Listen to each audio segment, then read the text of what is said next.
Greetings everyone, welcome to your own channel Anuj Mishra Genius Labs. We are doing DPPs on redox titration, redox reaction.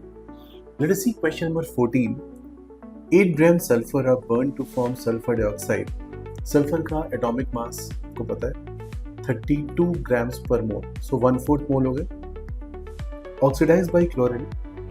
The solution is treated with BaCl2 and the amount of BaSO4 they are asking. So when you react sulfur with this, SO2 form हो रहा है.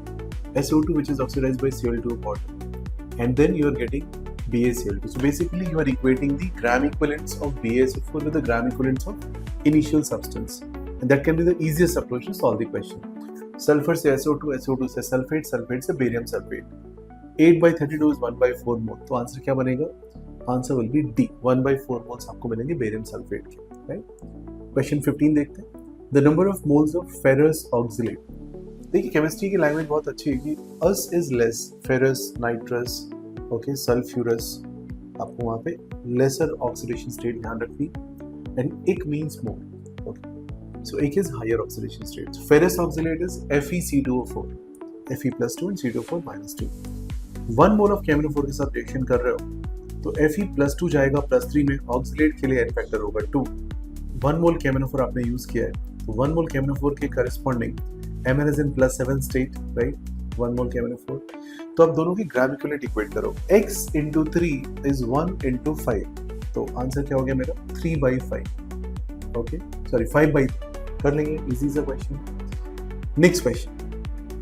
Reactants react in the equal number of what? So answer will be equivalents. हमेशा remember करो ये चीज, ध्यान रखो. ग्राम equivalents equate करने होते हैं आपको. Moles and millimoles of reactant react in the, and then यहाँ पे gap है, as represented by balanced stoichiometric equation. So what should be the answer? Answer is A. Molar ratio is the answer. Check question number 18.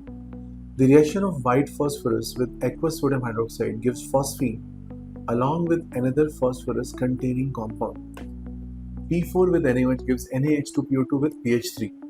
तो एक है sodium हाइपोफॉस्फेट और एक है phosphine. Phosphine में वैल्यू -3 हो जाएगी, सोडियम हाइपोफॉस्फेट में वैल्यू हो जाएगी NH2PO2 में NH+1, H+1, O-2 कर दोगे तो आपके पास वैल्यू आ जाएगी. आंसर आएगा इसका C option. Okay, -3 and +1. Question number 19. Which can act only as oxidising agent? सिर्फ ऑक्सीडाइज कर सकता है, रिड्यूस हो ही नहीं सकता. तो देखो फ्लोरीन कभी भी नीचे नहीं जा पाएगा, ठीक है, एज एन ऑक्सीडाइजिंग एजेंट ही होगा बिकॉज उसकी नेगेटिव ऑक्सीडेशन स्टेट है, राइट? तो वहां से इसके हिसाब से आप सॉल्व कर सकते हो. आंसर हो जाएगा बी.